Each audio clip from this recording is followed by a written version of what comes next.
Bismillahirrahmanirrahim. Assalamualaikum warahmatullahi wabarakatuh. Nama saya Emma Dahlan Sedatul Ritonga, MPM 200826238. Di sini saya akan mengerjakan tugas saya dari blog obstetri yang berjudul Placenta Previa.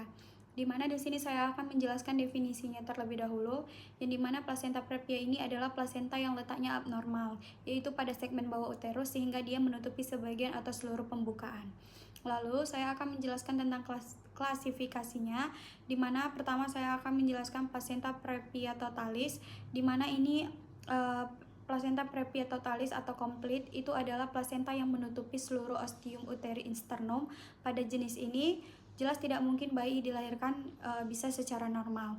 Lalu yang kedua ada placenta previa partialis, di mana plasenta ini menutupi sebagian ostium uteri internum. Pada jenis ini pun resiko perdarahan sangat besar dan biasanya janin tetap tidak bisa dilahirkan secara normal juga. Lalu yang ketiga ada placenta previa marginalis, di mana ini plasenta yang tepinya berada pada pinggir ostium uteri sternum, hanya pada bagian tepi plasenta yang menutupi jalan lahir dan janin tidak bisa dilahirkan secara normal juga. Lalu yang keempat ada placenta letak rendah atau biasanya low taping placenta previa, di mana plasenta yang berimplantasi pada segmen bawah rahim sehingga tepi bawahnya itu berada pada jarak lebih kurang dari 2 cm dari ostium uteri sternum. Jarak yang lebih dari 2 cm ini dia itu dianggap plasenta letak normal karena resiko perdarahan tetap ada, namun dia tidak besar dan janinnya itu bisa dilahirkan secara normal asal tetap berhati-hati. Lalu di sini saya akan menjelaskan tentang patofisiologinya. Jadi setelah kehamilan 12 minggu ini, segmen bawah uterus itu kan mulai tumbuh dan merenggang. Jadi dia dapat menyebabkan plasenta itu terlepas dan menimbulkan perdarahan tanpa nyeri, terutama saat ibu itu istirahat. Terus pada usia kehamilan 20 minggu, segmen bawah uterusnya itu telah terbentuk dan akan terus melebar serta menipis seiring bertambahnya usia kehamilan. Jadi disertai pembukaan serviks.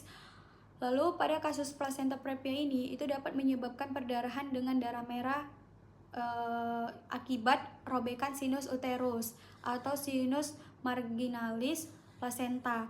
Jadi semakin rendah letak plasentanya ini, semakin awal juga perdarahannya itu terjadi dikarenakan otot segmen bawah uterusnya itu nggak mampu dia berkontraksi.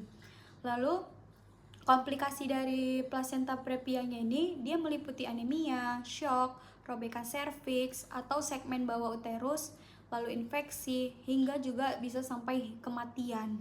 Lalu ada beberapa faktor risiko dalam placenta previa ini, yaitu pertama usia, di mana wanita berusia kurang dari 20 tahun secara fisik ini organ reproduksinya itu seperti rahim belum cukup siap untuk memelihara hasil pembuahan dan perkembangan janin pada rahimnya. Jadi pada usia lebih dari 35 tahun itu sering dikaitkan dengan kemunduran dan penurunan daya tahan tubuh. Jadi ibu yang berumur di atas 35 tahun dia mempunyai resiko 2 atau 3 kali untuk mengalami komplikasi kehamilan dan persalinan, seperti perdarahan atau hipertensi dalam keadaan hamil dan partus lama.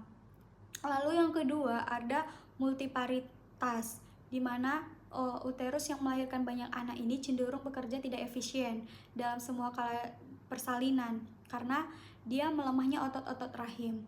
Lalu yang ketiga ada riwayat seksio-kasearea, di mana ini menyebabkan jaringan parut di rahim yang dapat mengganggu proses normal. Jadi implantasi plasenta, jika implantasi plasentanya ini menempel pada bagian bawah rahim akibat area atas yang tidak optimal, maka dapat terjadi placenta previa. Jadi risiko ini akan meningkat dengan jumlah seksio sesarea sebelumnya. Terus yang keempat ada kelainan rahim, yang dimana rongga rahim menjadi terbatas atau tidak ideal untuk penempelan plasenta di bagian atas atau fundus. Itu akibatnya itu plasenta itu cenderung dia itu menempel di bawah rahim yang dekat dengan serviks. Jadi dia meningkatkan resiko placenta previa. Terus dan bisa menyebabkan infeksi berat. Dan biasanya dia meninggalkan jaringan parut atau fibrosis atau kerusakan endometrium, membuat bagian atas rahim tidak kondusif untuk implantasi. Lalu plasenta ini menempel di segmen bawah uterus yang menyebabkan yang namanya plasenta previa. Lalu yang kelima ada dia riwayat abortus, di mana riwayat abortus ini terutama dengan kuretase atau yang terjadi berulang kali, dia dapat menyebabkan kerusakan endometrium atau implantasi plasenta yang meningkatkan resiko plasenta previa pada kehamilan berikutnya. Lalu saya di sini akan menjelaskan tentang cara mendiagnosanya, yang dimana terlebih dahulu kita akan menganamnesis dulu. Dia ini untuk mengetahui riwayat kehamilan atau persalinan sebelumnya yang dapat meningkatkan resiko terjadinya plasenta previa. Jadi berdasarkan faktor resiko di atas yang tadi saya sebutkan, lalu ada juga dia pemeriksaan fisik. Pertama kita vital signs, itu kesadaran bervariasi dalam kesadaran baik sampai koma, tekanan darahnya biasanya turun, nadi dan pernapasannya itu meningkat, daerah ujung menjadi dingin dan tampak anemis. Lalu pemeriksaan VMFIS umum, yang pertama kita periksa dulu infeksi, di mana perdarahan per vagina, encer sampai menggumpal. Pada perdarahan yang banyak, ibu itu tampak anemis dan tampak pucat. Lalu yang kedua kita palpasi, dimana kita palpasi tinggi fundus uterinya sesuai dengan kehamilan, karena plasenta di segmen bawah rahim itu dapat dijumpai kelainan letak janin dan bagian terendah masih tinggi. Lalu dilakukan perkusi, lalu dilakukan auskultasi. Lalu ada juga dia pemeriksaan lokalisata, dimana pertama kita inspekulo dulu. Jadi inspekulo ini, pemeriksaan ini dilakukan dengan alat cucur bebek. Ini untuk apa? Ini untuk menentukan sumber perdarahan dari kanalis cervix atau sumber lain seperti polip, terus keganasan, laserasi, atau bisa terjadi juga trauma. Lalu ada pemeriksaan penunjangnya juga, yang dimana ada USG.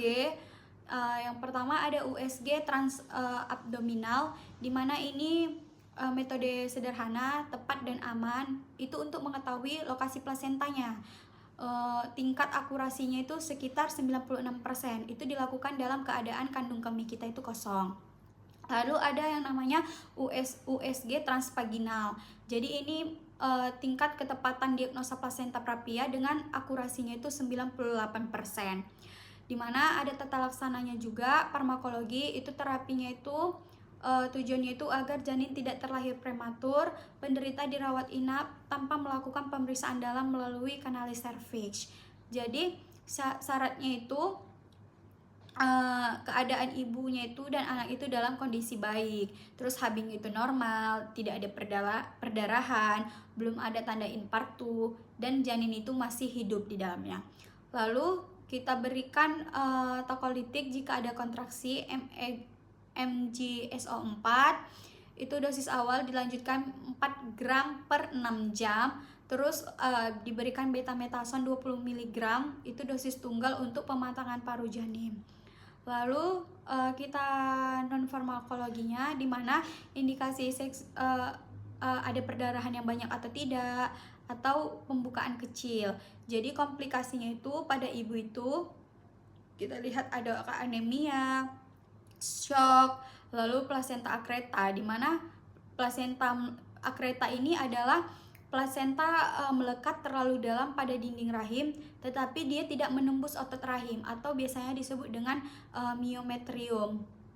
Lalu ada plasenta inkreta, di mana plasenta ini menembus lebih dalam ke dalam lapisan otot rahim atau myometrium pada janin. Lalu pada janinnya itu kita lihat ada nggak kelainan letak janinnya, terus lihat kelahiran prematurnya atau janin kekurangan oksigen. Jadi edukasi dan pencegahannya ini itu secara sulit dilakukan karena penyebabnya itu belum pasti atau sepenuhnya belum diketahui. Namun ada beberapa langkah pencegahan dan upaya untuk mengurangi resikonya, terutama dengan menghindari faktor-faktor yang bisa memicunya. Mungkin itu saja yang saya presentasikan. Lebih dan kurangnya saya mohon maaf. Referensinya bisa dilihat di bawah. Assalamualaikum warahmatullahi wabarakatuh.